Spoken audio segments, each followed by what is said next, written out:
하나님 말씀 보겠습니다. 시편 1편 1절부터 6절까지입니다. 우리 한 목소리로 읽었으면 좋겠습니다. 다 같이 한 목소리로 시작. 복 있는 사람은 악인들의 꾀를 따르지 아니하며 죄인들의 길에 서지 아니하며 오만한 자들의 자리에 앉지 아니하고 오직 여호와의 율법을 즐거워하여 그의 율법을 주야로 묵상하는 자로다. 그는 시냇가에 심은 나무가 철을 따라 열매를 맺으며 그 잎사귀가 마르지 아니함 같으니 그가 하는 모든 일이 다 형통하리로다. 악인들은 그렇지 아니하며 오직 바람에 나는 겨와 같도다. 그러므로 악인들은 심판을 견디지 못하며 죄인들이 의인들의 모임에 들지 못하리로다. 무릇 의인들의 길은 여호와께서 인정하시나 악인들의 길은 망하리로다. 아멘. 기도하겠습니다. 하나님 아버지 감사합니다. 시간에 우리에게 말씀하여 주시고 우리가 주의 말씀에 순종하며 또 감사하는 시간 될 수 있도록 주여 도와주시고 인도해 주시옵소서. 우리 하나님을 의지하고 예수 그리스도를 바라보는 귀한 시간 되게 하여 주시옵소서. 예수님 이름으로 기도하였습니다. 아멘.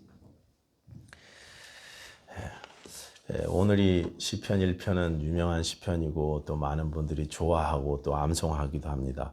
이 시편 1편은 시편 전체 150편을 이제 시작하는 노래이기도 하고 전체 요약이다 이렇게 이야기할 수 있는 그런 시입니다.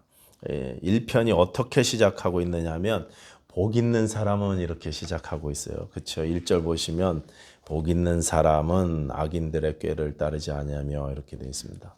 누가 복 있는 사람인가? 복 있는 사람의 모습은 어떠한 모습인가? 이것을 전체 시편이 이야기하고 있는데 이제 1편이 그것을 요약하고 있는 것입니다. 구약 성경에서 이 복이라는 말이 크게 두 가지 단어가 사용되었습니다. 첫 번째는 바라크라는 단어고 두 번째는 에쉐르라는 단어입니다. 바라크는 330번 정도 나온다 그래요. 근데 이건 우리가 잘 아는 복, 축복, 내 목, 분깃 이런 단어들입니다. blessing, 영어로는 blessing, bless 이렇게 많이 번역이 됐고요. 두 번째 단어는 에쉐르라는 단어인데 아쉬레, 에쉐르 이런 에쉐르가 원형이죠. 근데 총 45번 등장하고 있습니다. 둘 다 축복이나 복, blessing 이렇게 번역하면 되지만 사실 이 두 번째 에쉐르라는 단어는 복보다는 행복이라는 단어가 더 정확하다고 그래요. 행복, happiness. 그래서 오늘 본문인 시편 1편에 있는 이 복 있는 사람은 에쉐르가 쓰였습니다. 그래서 행복한 사람은 이런 뜻이에요. 행복한 사람이 도대체 누군가? 그러니까 행복한 사람은 바로 이런 사람이다 이렇게 노래하는 것이 오늘 시편 1편이고 이게 시편 전체의 큰 주제 중에 하나다 이렇게 우리가 보면 되겠습니다. 인생이 행복한 사람이 누구인가? 행복한 인생을 사는 사람은 도대체 누군가? 여러분 21세기 침례교회 성도님 여러분들은 행복하십니까? 지금 행복하세요? 네. 행복은커녕 저 인간 사고나 좀 안 쳤으면 좋겠다. 네. 그냥 다 이렇게 사는 거지 그냥 걱정이나 좀 안 하고 살았으면 좋겠습니다. 우리가 이러지 않습니까? 네. 그냥 뭐 아멘이요?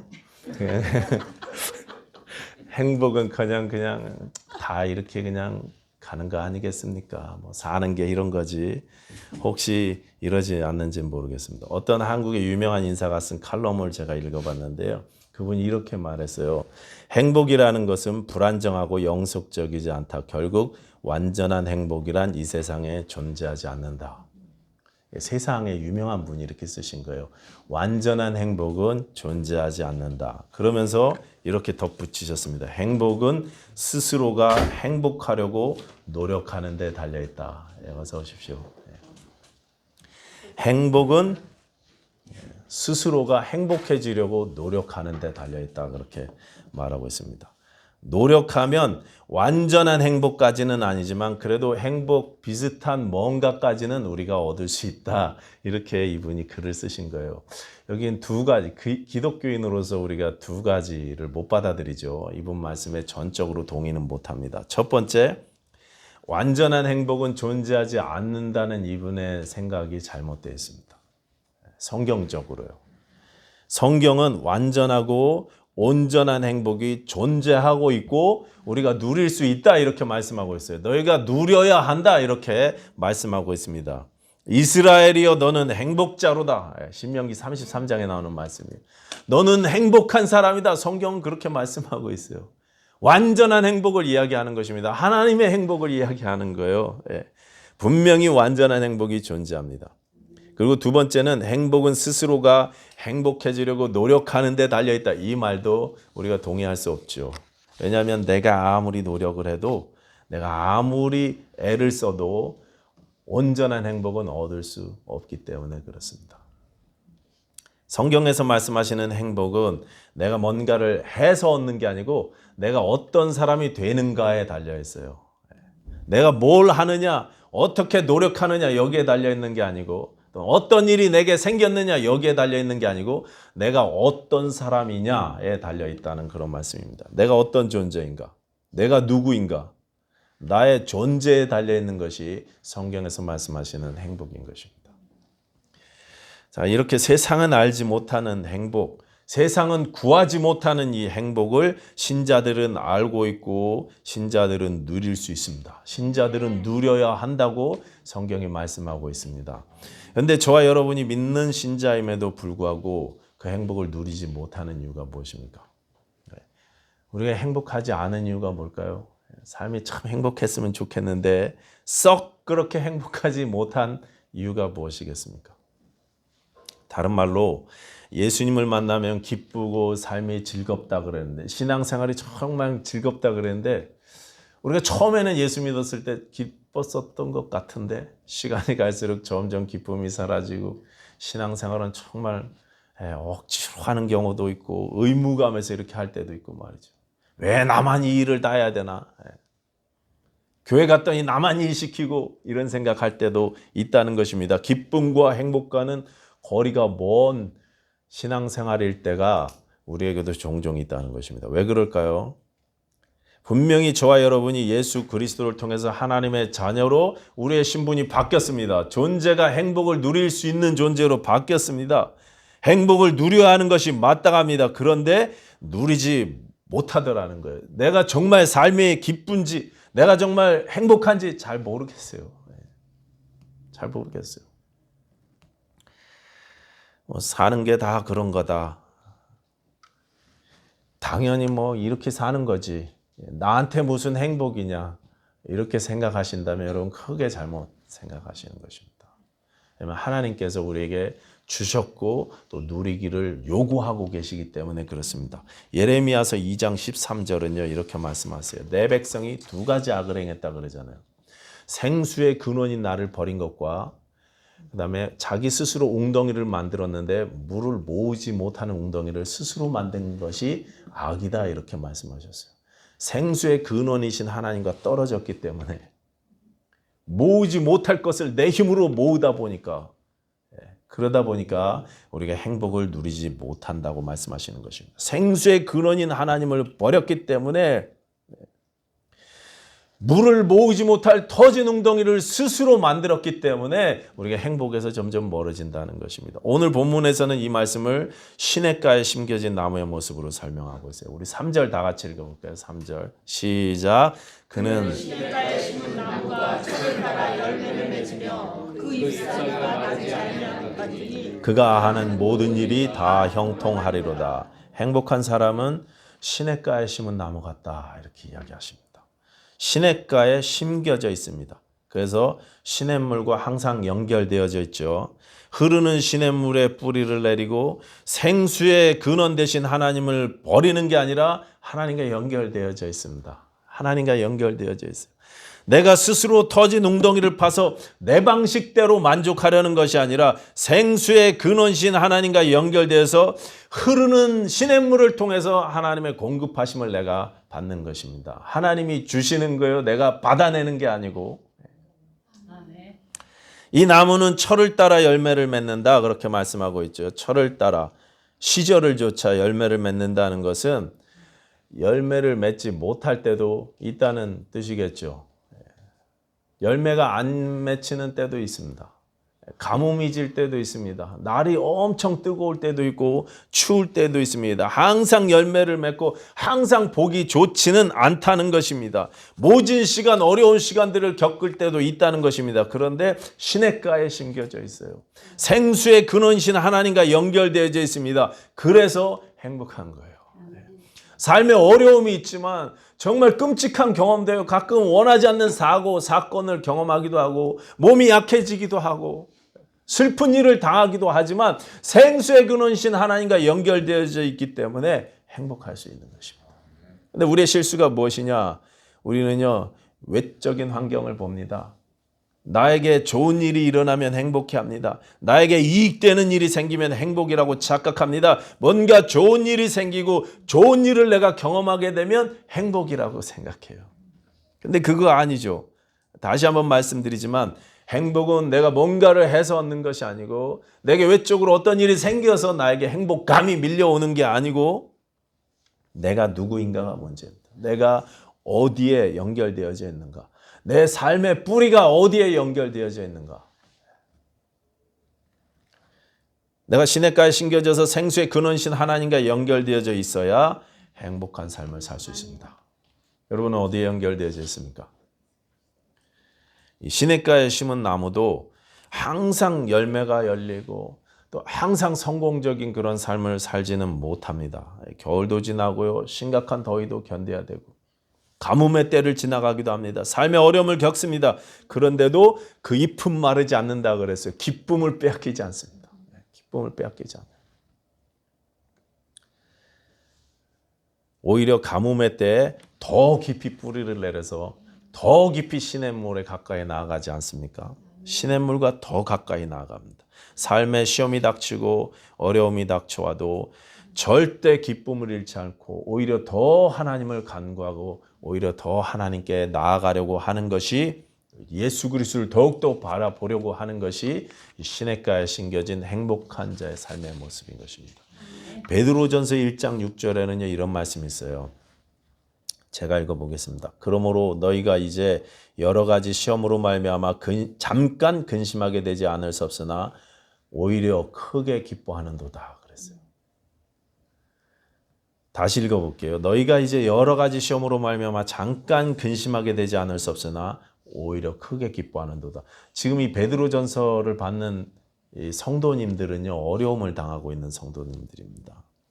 1장 1절을 보시면 이 편지를 흩어져 있는 성도들에게 보낸다. 본도, 갑바도기아, 갈라디아, 갑바도기아, 아시아와 비두니아의 흩어진 성도들에게 내가 편지한다 이렇게 써 있어요. 왜 흩어져 있습니까 이분들이요? 왜 정든 고향 땅 일가 친척 부모 형제를 떠나서 흩어져야만 했습니까? 여행 간 거예요 지금 이 사람들. 여행 가다가 이렇게 흩어진 거예요? 그거 아니죠. 여행이 아니라 지금 도망 중이에요. 도망 다니고 있습니다. 그들은 지금 핍박 때문에 도망 다니고 있습니다. 신앙 때문에 고통당하면서 재산을 빼앗기고 삶의 터전을 빼앗기고 목숨까지도 위협받으면서 도망 다니고 있는 중입니다. 그래서 흩어져 있습니다. 거기 나온 갑바도기아는 지금 관광지죠. 초대교회 성도들이 지금도 막 땅굴을 파갖고 말이죠. 팠던 땅굴이 지금도 있습니다. 그 굴속 안에 그 무덤 깊이 들어가서 하나님을 예배하고 하면서 신앙생활을 했던 그곳이 갑바도기아예요. 핍박을 피해서 그 무시무시한 핍박과 환난을 겪던 그 신자들이 베드로 사도는 말하기를 지금 너희가 여러 가지 시험으로 말미암아 근심하게 되지 않을 수 없으나 동시에 오히려 크게 기뻐하는도다.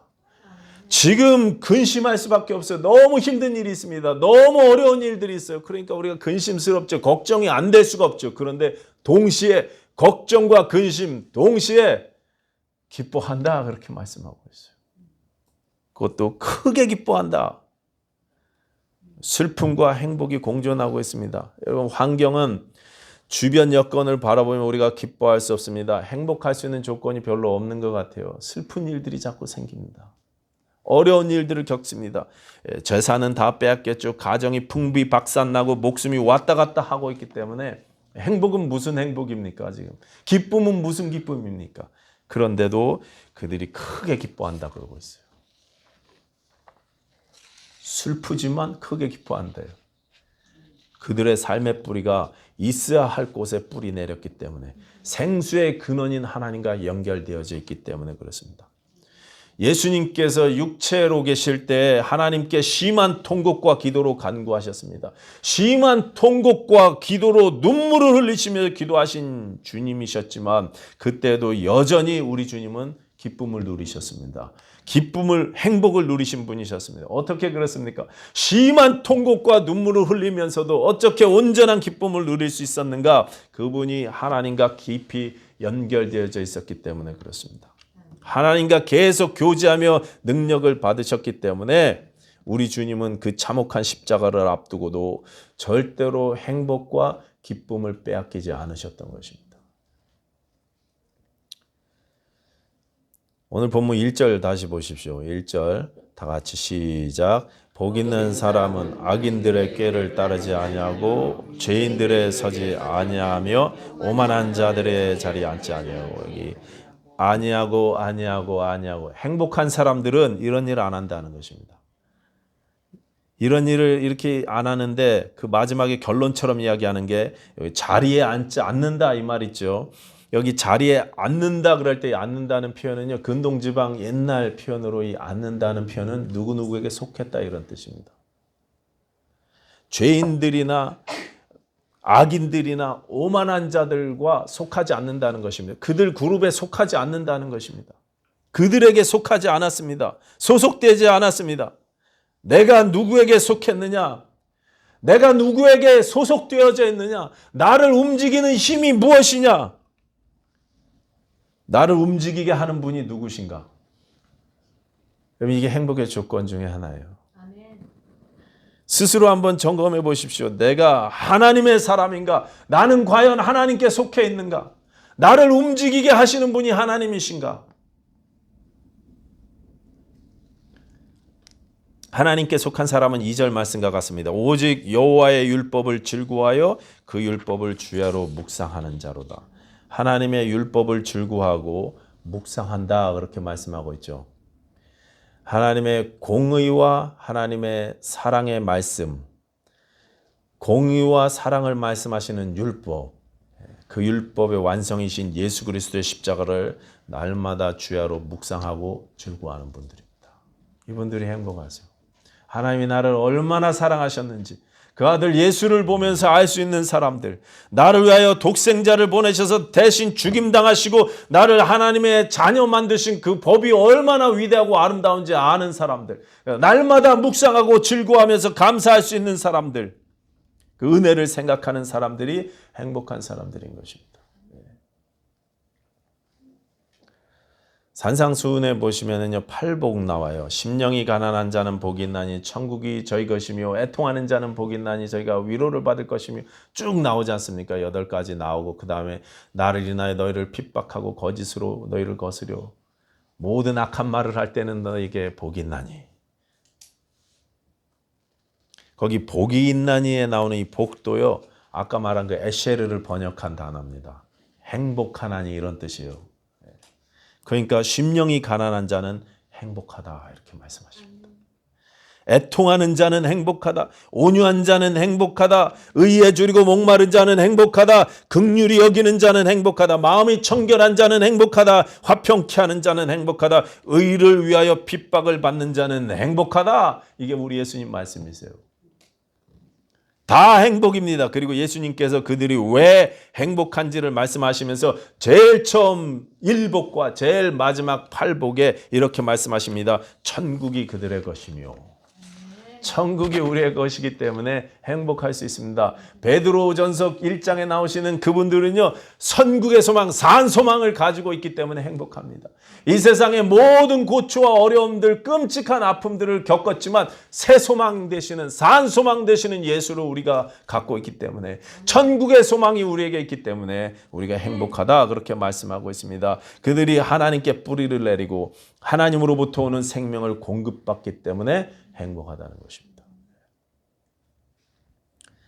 비록 우리가 어려움을 겪지만, 아픔을 겪지만 예수로 말미암아 우리는 하나님께 속한 사람들이기 때문에 행복하고 온전한 행복을 누리며 누릴 수 있다고 예수님께서 직접 말씀하신 것입니다.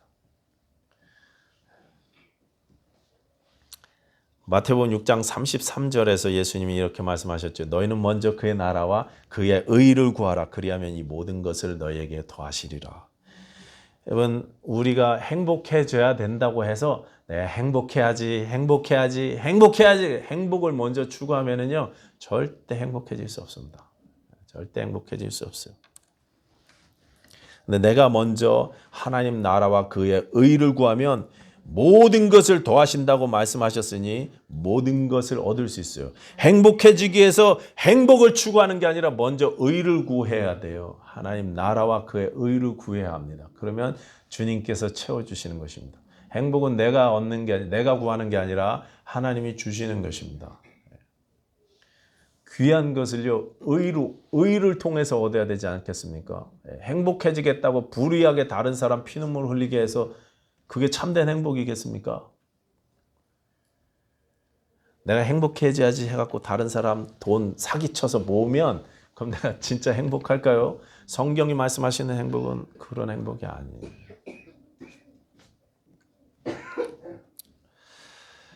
의로워야 합니다. 제가 샌달스 교회 예배 끝나고요. 오늘 예배가 길어졌어요. 거기가요. 그래서 애들을 데려다 주려고 갔다 오다 보니까 계속 예배가 준비를 해야 되는데 막 마음이 급해요. 엄청나게 막 속도를 내고 저기 큰 길로 이렇게 오는데 신호는 자꾸 걸리죠. 여기까지 왔는데 앞에서 그냥 고급 승용차 하나가 깐적깐적거리고 왼쪽으로 왔다 갔다 하고 제가 막 순간적으로 욱해갖고 또 튀어나왔어요. 하나님께 예배하겠다고, 하나님을 예배하면서 참된 행복을 누리겠다고 제 입으로 범죄하면서 왔어요. 그럼 그게 참된 행복이 되고 참된 예배가 되겠느냐 이 말씀입니다. 먼저 의를 구해야 돼요. 먼저 하나님 나라를 구하셔야 됩니다. 그때 하나님께서 행복도 주시고 복도 주시고 필요한 모든 것을 채워주시는 것입니다. 내가 구하는 것이 아니고 하나님이 주시는 거예요.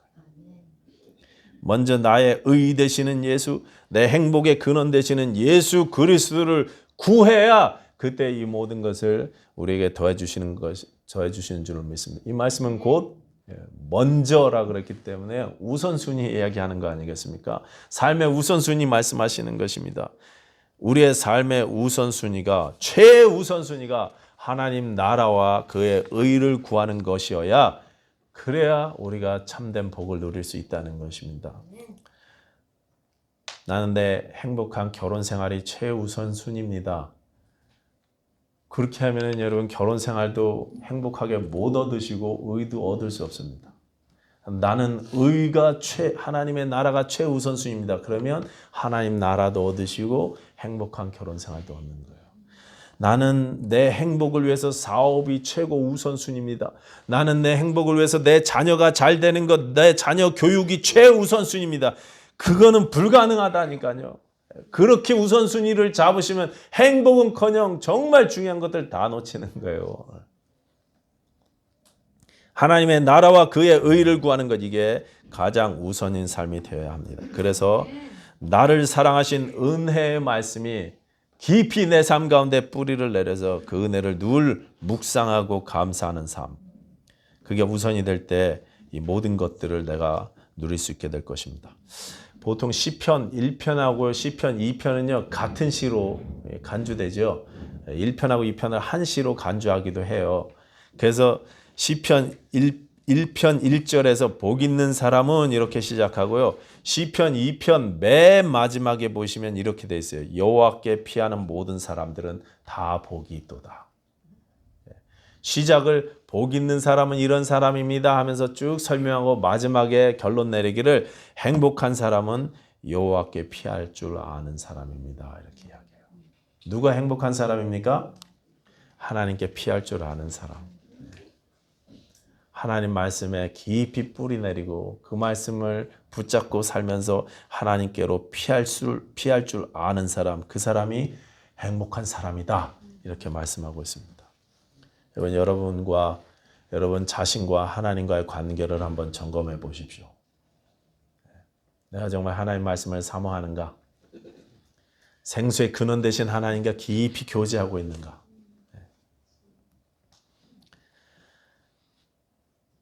하나님과 나와 올바른 관계를 맺고 주님께서 주시는 온전한 행복을 누리실 수 있는 저와 여러분들 됐으면 좋겠습니다. 기도하겠습니다.